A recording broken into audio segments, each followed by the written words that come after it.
entry point, urban areas, smart cities were discussed, and many other topics. So please go ahead. I think we have some microphones here so we can distribute these around.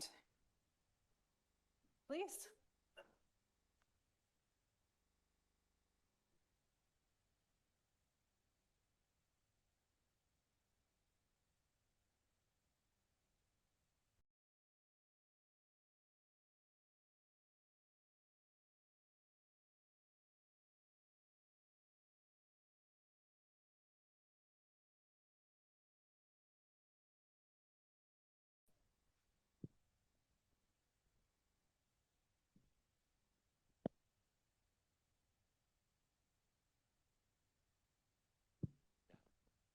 Yeah, the fishbowl panel gives an opportunity for everyone to be able to talk to the whole group about his or her thoughts on issues maybe, or how the GSDR will proceed, or any specific issue that you may want to raise again or have not raised yesterday.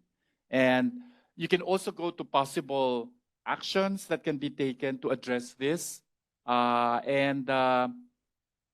think the coverage is very broad because, as you probably would understand, the 17 SDGs basically cover everything about society concerns and national concerns and regional concerns. So, good. Okay, thank you. This is working.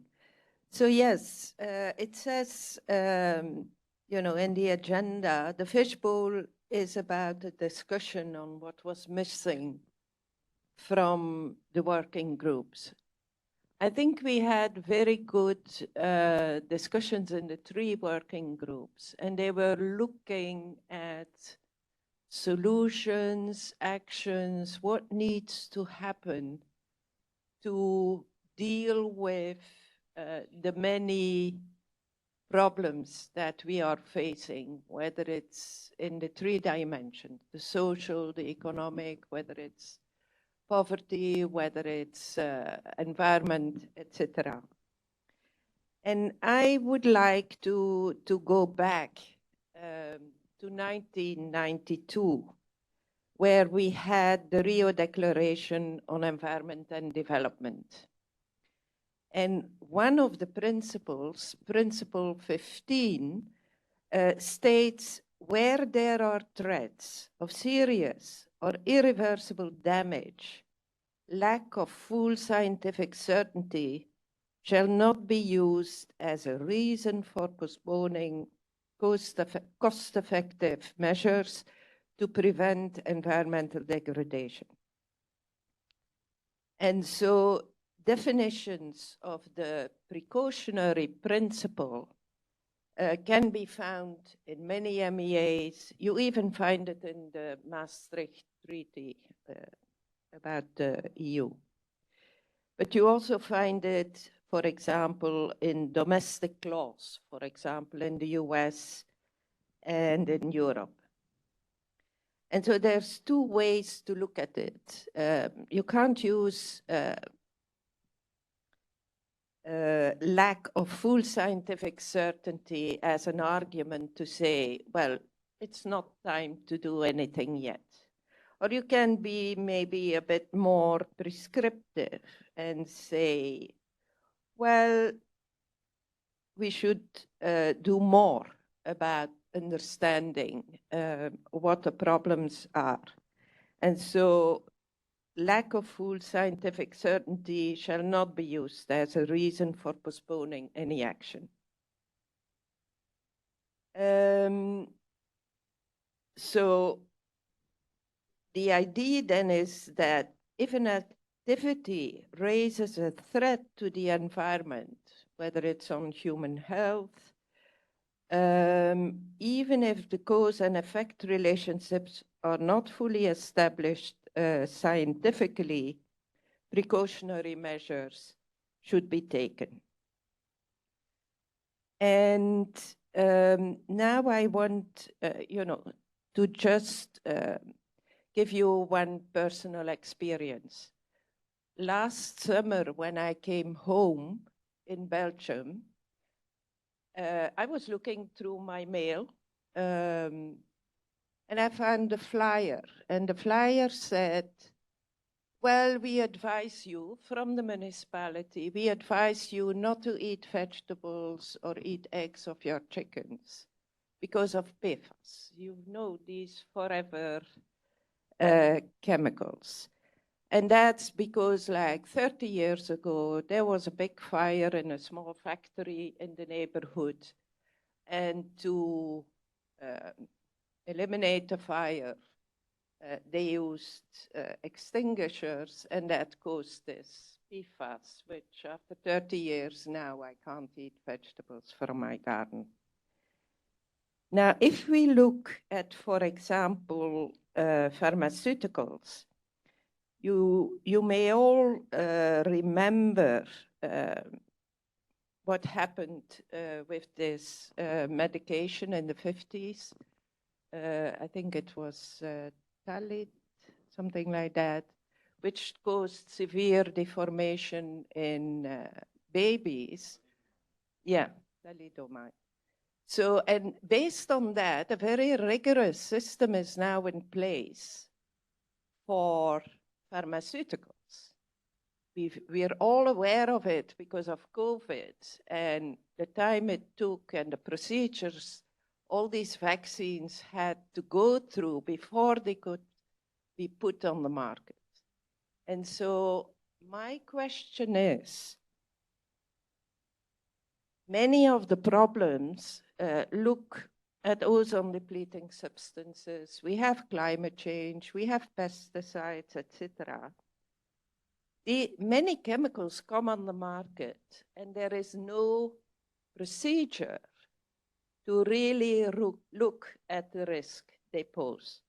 So my question, to the group is, considering how many of the problems we face are due to chemicals, and new chemicals keep coming on the market, and just this one group, the PFAS, we have like 9,000 different, and they're everywhere in our life. They're used in the pans you cook with. They're pervasive.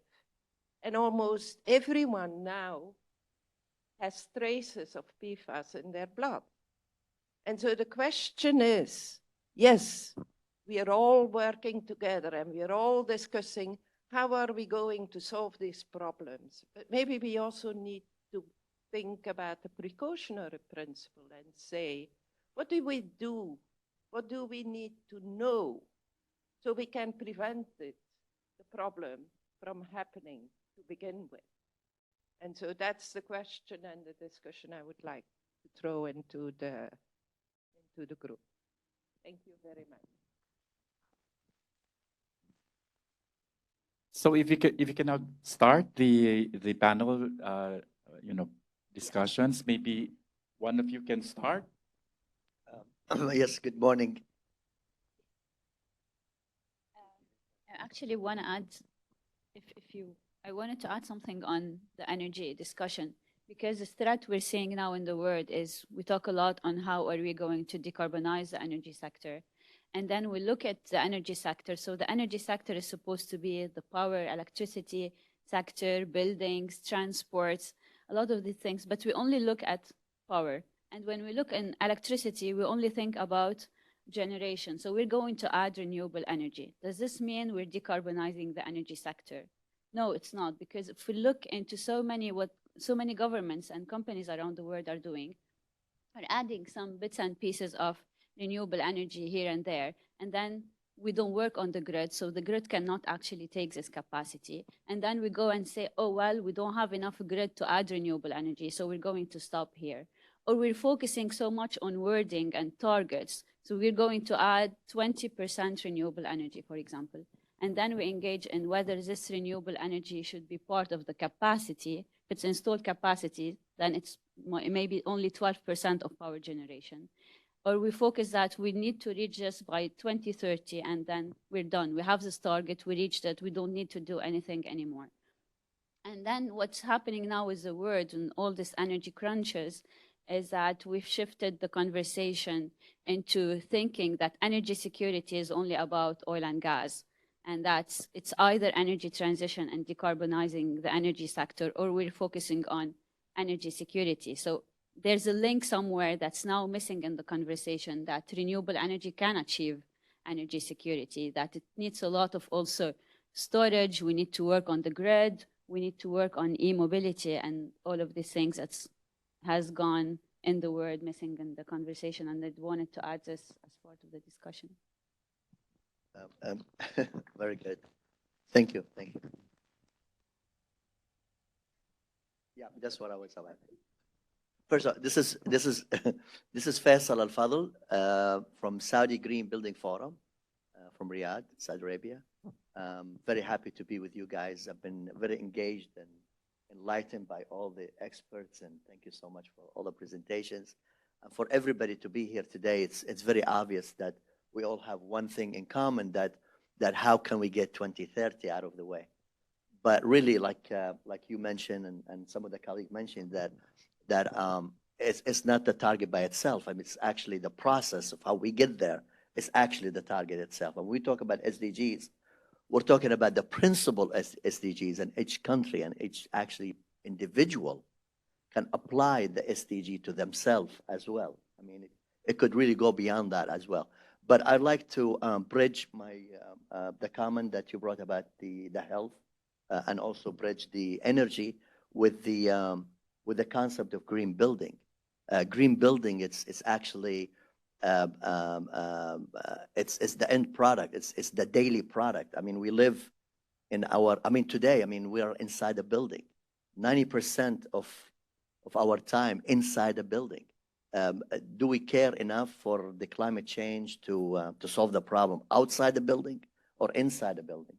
And as well, when I say building, I mean three things. I mean an actual physical construction building, or a city, or even a neighborhood. So, in our, like you said, that, like vegetation, like you're growing your own veg, or you're trying to sustain, or some kind of, you're going on your daily life. I mean, buildings has been traditionally been built because for building, not for human building. And that's what we're trying to introduce with the SDGs. But I've been really struck, and this is one of the points that I'd like to bring to everybody for discussion, is the how you put the SDGs, the 17 goals together. I mean, you put them together, separate, in between. I mean, from where do you start? I mean, obviously, it's one of the most brilliant or invention that humankind have, to me at least. I see that SDG has been bringing issues together for everybody. I mean, it has never been a think tank of 17 goals. I mean, this is like it's an amazing, I know it has changed my life, my career life, of thinking the SDG as part of my daily life. So I'm looking at the SDG to be more practical. I look at number 12 to be the ingredients of all the SDGs. I look at, the green building. What does it have to do with number 1, for example, But really, there is a great connection. Desertifications and the droughts makes people poor. It's very simple. So if you have if you live in a city, you're most likely not being poor. But if you live outside the city, you're most likely you are poor. I mean, there's so much connection if you look at just only the SDG as a general, or you look at the indicators. The other thing is about the private sector. I think there's a lot of discussion on the private sector. Also, I would like that to be on the table. That private sector, the only entry that I find for private sector for the SDGs is number 12.6, I think, or 4, which is reporting basically. Which I would like to see private sector to focus on reporting, not to focus on how to solve the 17 goals or how to align with the 17 goals. And on another issue that really striking to all the discussions, that the level of knowledge. Obviously, we all have different knowledge of the 17 goals, because it means